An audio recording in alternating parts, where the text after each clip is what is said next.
Karena ada disebutkan dalam salah satu riwayat hadis baginda Muhammad sallallahu alaihi wasallam, "Idza wafaqat lailatul jum'ati lailatal witri fadzak." Disebutkan dalam apa yang dikatakan oleh para ulama, jikalau berbarengan antara malam Jumat dengan malam ganjil, maka itu ahra, lebih besar kemungkinannya. Karena para ulama kita itu terkadang mereka menyatakan hal yang demikian itu karena seperti ini. Malam Jumat sendiri itu kan sudah memiliki khususiat yang lebih daripada malam-malam yang lain. Itu malam Jumat memiliki khususiat yang lebih daripada malam-malam yang lain. Ditambah lagi dengan Ramadan, ditambah lagi dengan malam ganjil. Makanya itu yang membuat para ulama-ulama kita menyatakan bila mana malam Jumat, malam ganjil, fadzaka ahra, maka itu lebih mungkin. Seperti itu. Jadi malam ini jangan disia-siakan. Malam Jumat, malam 23, Masya Allah, tabarakallah. Kalau kita meningkatkan kualitas ibadahnya, kita tingkatkan ibadah kita. Apapun yang kita gawi. Seperti itu. Apapun yang kita lakukan. Seperti itu, dari kebaikan-kebaikan kepada Allah Subhanahu wa ta'ala. Seperti itu. Jadi orang-orang kita tuh seperti itu diajarkan oleh para ulama, diajak oleh para ulama untuk dapat terus melakukan berbagai macam aktivitas ibadah. Untuk melakukan berbagai macam aktivitas ibadah sekemampuan kita. Pangjua ya kalah sekemampuan kita, karena Allah Subhanahu wa taala kadang pernah memaksakan hamba-hambanya untuk melakukan A, B, C, D dan lain sebagainya. Tapi diajarkan oleh para ulama-ulama kita untuk kita dapat memanfaatkannya dengan sebaik-baiknya. Seperti itu. Dan orang-orang kita ini kan sudah berada di 10 terakhir. Jadi tinggal kita aja lagi hendak memanfaatkannya nanti apa. Memanfaatkannya kita nanti apa. Seperti itu. Masya Allah, tabarakallah. Kemudian para ulama-ulama kita pun mereka merentetkan apa saja gerangan yang harus kita lakukan. Yang pertama kan tadi salat terlebih utama, salat subuh, salat isya dan subuhnya. Kemudian salat tarawih. Kalau kita hendak melakukan salat-salat yang lainnya silahkan. Salat-salat sunnah lainnya silahkan. Terlebih khusus yang kalau tadi sepertiga akhir setiap malam. Sepertiga akhir di setiap malam. Terlebih lagi malam-malam 10 terakhir di bulan Ramadan. Maka oleh karenanya kata para ulama-ulama kita, baik kita membaca zikir atau ayat-ayat Al-Quran terserah. Makanya sebagian para ulama kita itu, kalau misal kata para ulama kita tidak dapat duduk beristilah membaca Al-Quran, maka bacalah surah-surah atau ayat-ayat yang memiliki khususiat seperti ayat kursi. Kita perbanyak. Karena disebutkan dalam kitab Sawi apa yang harus kita lakukan di malam tersebut. Wa ahsanu ma yud'a bihi fi tilkal lailah al-afwa wal afiyah. Sepaling baik yang harus kita ucapkan, kita pinta kepada Allah Subhanahu wa taala, doa seperti yang diriwayatkan oleh Sayyidatuna Aisyah manakala beliau meminta kepada Nabi Rasulullah, apa yang harus ulun katakan ketika berada di malam mulia itu.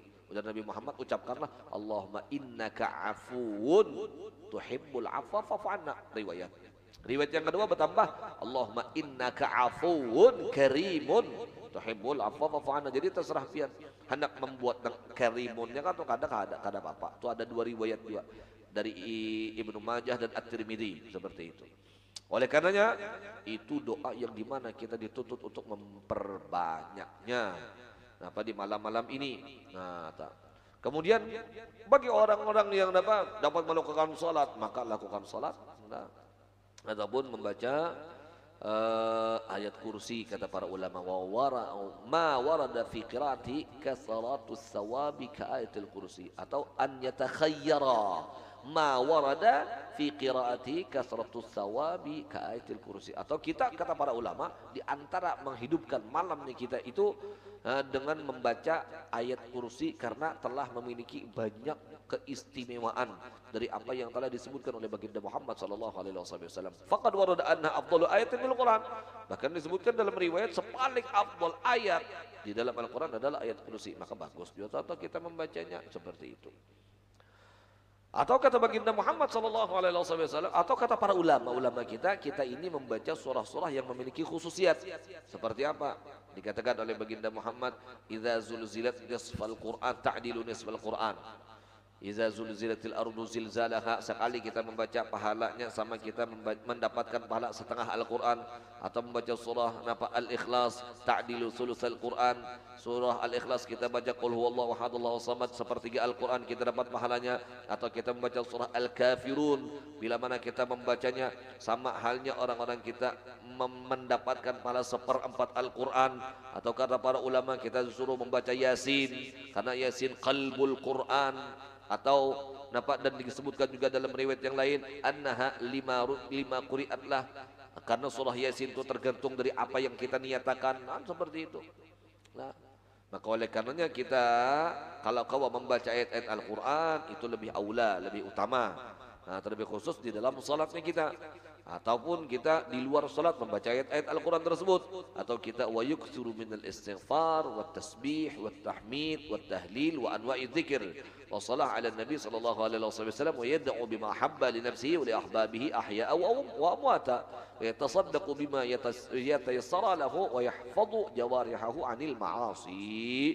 Dan pula kata para ulama kita disuruh untuk yang pertama beristighfar, atau membaca tasbih, atau memperbanyak tahmid, alhamdulillah, atau memperbanyak membaca tahlil, la ilaha illallah, ataupun zikir-zikir yang lain, dan salawat kepada baginda Muhammad. Dan juga kita dianjurkan untuk berdoa untuk diri kita, untuk orang yang kita cintai, baik yang hidup ataupun yang sudah meninggal dunia. Nah, itu perlu jadi ingat tak? Baik yang hidup ataupun yang sudah meninggal dunia. Yang hidup kita berdoa gasan kitanya, ataupun gasan orang-orang yang telah meninggal dunia. Jangan dilupakan, karena dikatakan oleh para ulama, laulal ahya lahalakatil amwat. Jikalau bukan karena doa orang-orang yang hidup, maka sungguh celaka orang-orang yang meninggal dunia itu. La ilaha illallah. Ternyata kata para ulama, doa itu dasar bermanfaat. Iya, bermanfaat. Buktinya Nabi Muhammad sendiri, manakala beliau mendoakan akan sahabat-sahabat beliau atau orang-orang muslimah yang beliau temui ketika itu sedang diazab oleh para malaikat-malaikat Allah Subhanahu wa taala, dibantu doa oleh baginda Muhammad sallallahu alaihi wasallam. Kan seperti itu. Dan seperti manakala baginda Muhammad disebutkan dalam salah satu riwayat, di malam nisfu Sya'ban, tengah malam Nabi Muhammad keluar ke Baqi'il Gharqad untuk mendoakan. Artinya doa itu bermanfaat. Jika doa itu ada bermanfaat, untuk apa baginda Muhammad mendoakan mereka? Kemudian lagi kata para ulama, kalau kita lihat dari riwayat malam nisfu Sya'ban, Nabi Muhammad keluar dari rumah menuju Baqi'il Gharqad, berdoa itu padahal kan cukup di rumahnya. Tapi kenapa sampai baginda Muhammad datang ke Baqi', tulak ke Baqi'il Gharqad baginda Muhammad? Nah di sini anjurannya pulang. Makanya orang-orang kita, kalau kita mendoakan jauh kuburan keluarga kita, abah kita, mama kita jauh kuburannya, maka kita mendoakan ya dari jarak jauh. Kalau misalnya kawa untuk kita datangi, maka lebih istimewanya lagi ketika kita datang ke sana, kita mendoakannya. Nah, Nabi Muhammad melakukan seperti itu. Jakanya toh cukup ya berdoa di malam nisfu Sya'ban itu. Nabi Muhammad sallallahu alaihi wasallam berdoa di rumahnya aja, ketika beliau melakukan salat, setelah salat atau melakukan ibadah-ibadah yang lain, mendoakan untuk yang sudah meninggal dunia. Tapi Nabi Muhammad keluar pada tengah malaman. Ternyata itu malam yang istimewa. Mantap. Makanya kayak orang-orang kita perlu berkunjung kepada orang-orang yang telah meninggal dunia, karena ujar Nabi Muhammad, innaha tudzakirukumul maut. Ketika kita ziarah, maka itu mengingatkan kita lawan kematian. Mengingatkan kita lawan kematian. Tapi bubuhan kita ini terkadang tuh bila ziarah kada tahu juga, baik di kuburan enggak di mana kah ya, tuh ngakak juga ketawaan hahaha. Itu bukan kita nih, ya Allah. Dihiga kuburan ada Utsman bin Affan radhiyallahu taala anhu warḍah, bila mana sidin masuk komplek pekuburan, baka hatta ballat lihyatuh, bahkan sampai jenggot sidin itu basah karena air mata sidin berkucuran begitu luar biasa. Ditanya oleh para sahabat, ya Amirul Mukminin, kenapa pian behimat mana menangis ini, kenapa? Ujar Amirul Mukminin, bukankah Nabi Muhammad beliau pernah mengatakan, al-qabru awwalu manzilin min manazil akhirah, faman naja fama ba'dahu aisar wa man lam yarju fama ba'dahu asyad. Ujar Nabi Muhammad, bukankah Nabi telah mengingatkan kepada kita, kubur ini merupakan persinggahan pertama untuk menuju negeri akhirat. Siapa yang selamat di alam kuburnya, setelahnya akan mudah. Tapi bila mana celaka di dalam kuburnya, setelahnya akan berat, berat, dan berat. La ilaha illallah. Utsman bin Affan meneteskan air mata ketika hadir di komplek kuburan. La ilaha illallah. Ada buhan kita, ada tahu. Masya Allah, Masya Allah. Makanya ujar Nabi Muhammad, "Lau ra'aitum misla ma ra'ait." Jikalau kalian melihat seperti apa yang aku lihat, labakaitum katsira wa dhahiktum qalila. Sungguh ujar Nabi, jikalau kalian tidak melihat seperti mana yang aku lihat, kalian itu akan banyak menangisnya daripada banyak tertawanya. Ada buhan kita ini ngakak ketawa saja terus. Masya Allah, mudah dosa kita diampuni oleh Allah. Amin Allahumma amin. Jadi doakan yang sudah meninggal, didoakan. Yang sudah meninggal didoakan. Jangan doa gasan kita aja, yang meninggal didoakan juga. Himung yang meninggal. Nah, apalagi mama abah pian didoakan, ya Allah, himung mana mama abah. Karena sesuatu yang menggembirakan orang tua ketika mereka sudah berada di alam barzakh bukan harta yang banyak yang dimiliki oleh si anak yang dapat dibanggakan oleh orang tua ketika mereka berada di alam kubur. Kada, bukan pangkat dan jabatan yang menjadikan sebab orang yang berada di dalam kubur atau orang tua yang ada di dalam kubur himung, gembira dan lain sebagainya. Bukan karena memiliki hal-hal yang dia miliki di dunia itu yang membuat mereka, para orang tua yang ada di alam kubur, yang ada di alam barzakh himung. Belum tentu yang membuat mereka himung ketika si anak mendoakan, Allahumma ighfir Rabbi fili wali walidayya rahmah kama rabbayani saghira. Itu yang maulah kuitan kita ketika kita berada di alam kubur himung. Nah, itu yang maulah kuitan kita ketika para kuitan berada di dalam kubur himung. Kada harta, kada nang pangkat jabatan, kada nang mola sirin himung, kada. Doa yang dikirimkan oleh si anak, doa yang dikirimkan oleh keluarga. Masya Allah, tabarakallah. Luar biasa. Doa, kiriman zikir, kiriman Al-Quran, kiriman apalagi pahala-pahala yang lain. Itu nang mola para orang tua ketika berada di dalam kubur himung. Kalau di dunia kan berbeda. Orang-orang kita ini terkadang himung dengan anak kita yang memiliki pangkat yang tinggi, jabatan yang tinggi, harta yang banyak, mobil yang banyak, kekayaan yang begitu melimpah ruah. Bangga orang tua. Itu di dunia. Ketika berada di alam kubur, belum tentu itu yang membuat bubuhan pian himung. Belum tentu. Bisa jadi karena kadarnya yang 1-2 keluarga, banyak keluarga sudah gara-gara harta yang ditinggalkan oleh orang tuanya, si anaknya bercakut. Jangannya tahu atau jokuitannya, jaka tahu ini kadang udah tinggali jaka. Lihai jaka itu sudah gara-gara harta tinggalan, harta warisan, pada akhirnya anak bercakut. Mau bercakut? Ini kenapa? Berabut warisan. La ilaha illallah, la ilaha illallah. Sedih para orang tua ketika melihat anak-anaknya yang kayak itu. Ya Allah, ya Allah. Mudahan anak-anak kita kena kada kayak itulah. Dan sebelum anak-anak kitanya dulu jangan berabut. Kitanya jangan merabutakan harta kuitan kita. Masya Allah, ini harta kuitan dirabutakan. Masya Allah, tabarakallah. Kada sahapa ada juga bihimat biar merabuti nang harta itu. Masya Allah. Maulah bedung sanakan jadi musuh.